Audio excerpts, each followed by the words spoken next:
प्रभु के प्रति यदि हमारी सच्ची श्रद्धा है तो भगवान प्रभु हमेशा हमारा साथ देते हैं। यदि हम ठाकुर से कोई भी अपना संबंध बना लें,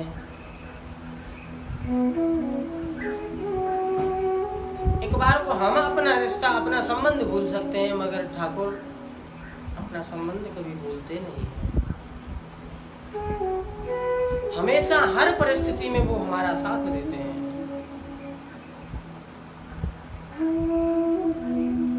ऐसे ही एक सज्जन पुरुष थे, भगवान के प्रति बड़ी प्रगाढ़ निष्ठा थी उनकी, बहुत ही प्रगाढ़ प्रेम था। हर परिस्थिति में उनको यही लगता कि ठाकुर हमारे साथ में हैं, हमेशा मेरे साथ में हैं भगवान, और उसको प्रत्यक्ष भी दिखाई देता था साहब ये, क्योंकि उन सज्जनों का एक नियम था, वो प्रतिदिन समुद्र के किनारे भ्रमण करने के लिए जाते थे, टहलने के लिए जाते थे। तो जैसे समुद्र की बालू पर, रेत पर वो चलते थे, दो तो उनके पैरों के निशान बनते थे, एक साथ में अपना बच्चा लेकर के जाते थे, उस दूसरे पैरों के निशान अपने बच्चे के होते थे, और उनको दिखाई देता था कि कोई तीसरा भी हमारे साथ में चल रहा है। दो पैर और उनको नजर आते थे बने हुए। उनको आश्चर्य नहीं होता था इस बात का कि ये दो पैर किसके हैं, किसके निशान बन रहे हैं, क्योंकि उनको पता था कि ये दो पैरों के निशान किसी और के नहीं बल्कि ठाकुर के।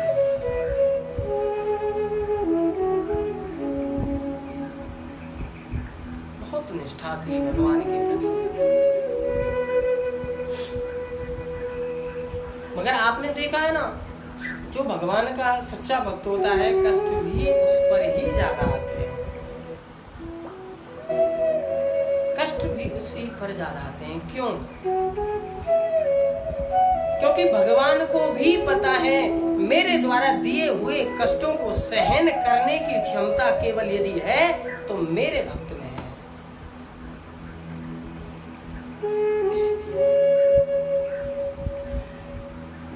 और कोई इतनी आसानी से मेरे दिए हुए कष्टों को सहन नहीं कर पाएगा। फिर दूसरा मतलब, भगवान कष्ट देख करके देखना चाहते हैं कि मेरे द्वारा दिए हुए कष्टों को मेरा भक्त सहन करता है या नहीं। पका पका करके देखते हैं भगवान, कहीं से कच्चा तो नहीं है। आपने देखा ना, जब हमारे वो बर्तन बनाने वाले भैया बर्तन बनाते हैं, मिट्टी के जो बर्तन बनाते हैं, मटका जब बनाते हैं तो मटके को बार बार में बजा करके देखते हैं ऐसे, हाँ भैया कहीं से कच्चा तो नहीं है। जहां से कच्चा होता है वहीं से फिर से आग में देख लेते हैं, सेकते हैं, फिर उसे बजा बजा करके जो अच्छे से बजेगा, हाँ ये पक्का है घड़ा, ये अच्छा घड़ा है। यही भगवान करते हैं।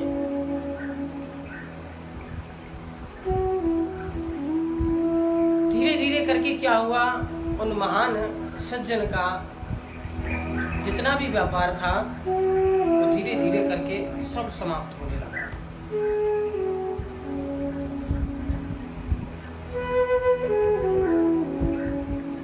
और जैसे जैसे समाप्त होने लगा साहब, उनका जो पुत्र था वो बड़ा हुआ, उसके शादी हो गई थी, उसका अपना परिवार हो गया। सज्जनों, बनी बनी के सब होते हैं, और जब बनी बिगड़ती है तो सब अलग हो जाते हैं। जब तक उन सज्जनों के पास में धन था, पैसा था, तब तक उस बेटे ने भी साथ दिया था, मगर जैसे जैसे उनका धन गया, पैसा गया, उनका बेटा भी उनको छोड़ करके चला गया।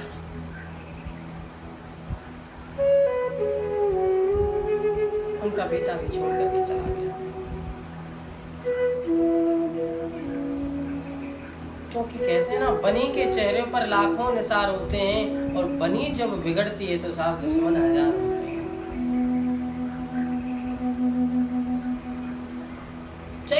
भी परिस्थिति आ गई थी, मगर उन सज्जनों ने ये विश्वास छोड़ा नहीं था कि मेरे साथ में मेरे भगवान हैं नहीं। सब कुछ बिक गया उनका, सब कुछ चला गया, मगर श्रद्धा उनकी टूटी नहीं। नियम जो भ्रमण करने के लिए जाते थे, टहलने के लिए जाते थे, उनका छूटा नहीं।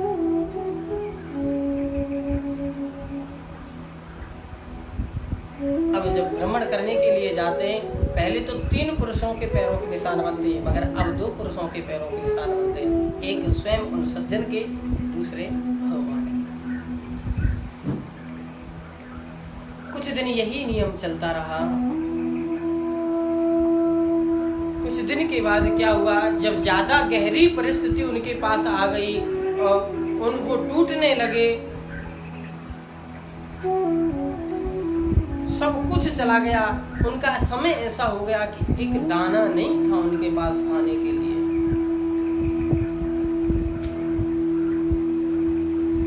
उनका एक दाना नहीं बचा था खाने के लिए।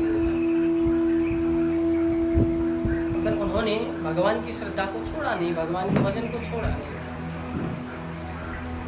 एक दिन प्रातःकाल वो फिर भ्रमण करने के लिए गए थे।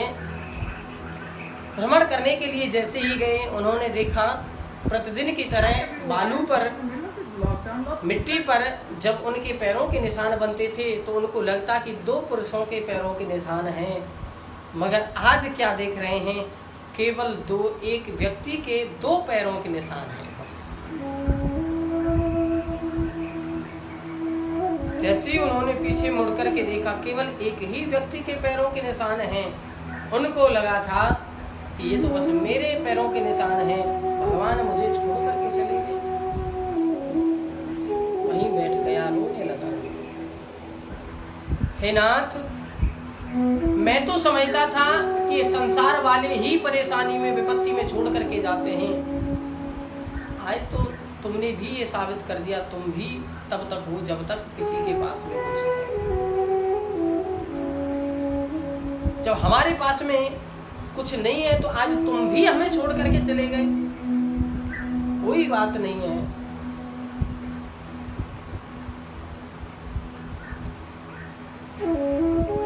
मगर उन सज्जनों ने अपना धैर्य नहीं छोड़ा। आए, मेहनत करने लगे।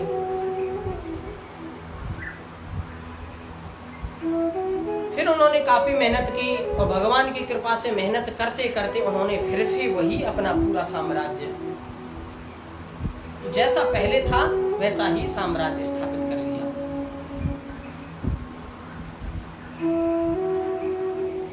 एक दिन फिर से वो भ्रमण करने के लिए गए, उनकी नजर पड़ी जहां एक व्यक्ति के पैरों के निशान दिखाई देते थे, आज वहां फिर से 2 व्यक्तियों के पैरों के निशान नजर आए।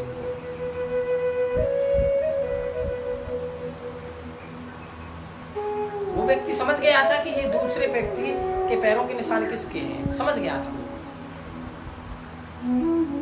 उसने वहीं खड़े होकर के बोला, हे भगवान,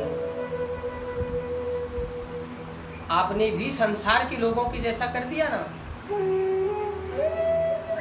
अरे जब मेरे पास कुछ नहीं था, जब मैं खाने के लिए तरस रहा था, एक एक दाने के लिए मैं भटक रहा था, तब आप भी मुझे छोड़ करके चले गए थे। आपने भी मेरा साथ नहीं दिया।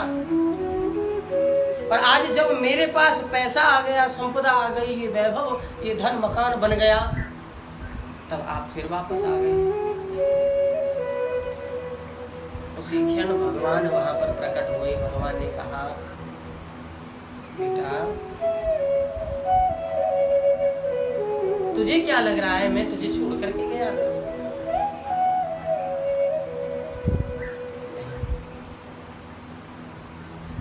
ये अपने सगे संबंधियों को, ये संसार वाले तो छोड़ सकते हैं, मगर मैं नहीं छोड़ सकता। तुझे लग रहा था मैं छोड़ करके गया हूं, मगर मैं तुझे छोड़ करके कहीं नहीं गया था।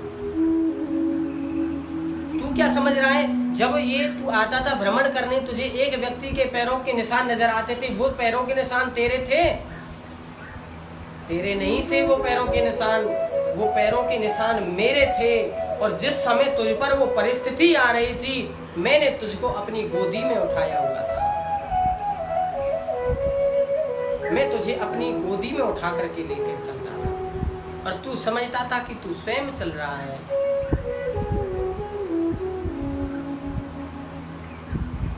बड़ा पछतावा हुआ सजन, क्षमा मांगी भगवान, मुझे क्षमा करो। मैं तो सांसारिक जीव हूँ, मुझे तो लगा था कि आप मुझे छोड़ करके चले गए। मगर सज्जनों, सत्य मानना, यदि हम ठाकुर से, लाडली से यदि अपना कोई रिश्ता बनाते हैं तो एक बार को हम अपना कर्तव्य भूल जाएंगे, मगर ठाकुर हमको कभी भूलेगा। जिस परिस्थिति में हम हैं, जैसी परिस्थिति में हम हैं, हमेशा ठाकुर हमारे साथ में है। इसीलिए कहने का अभिप्राय है, जैसे भी रहो, जहाँ भी रहो, जिस परिस्थिति में रहो, मुसीबत में रहो या कैसे भी रहो, केवल भगवान के नाम का आश्रय लेकर के गुणगान करते रहो। जिस देश में, जिस भेष में, परदेश में रहो, राधा रमन, राधा रमन, राधा रमन करो। जय श्री कृष्ण।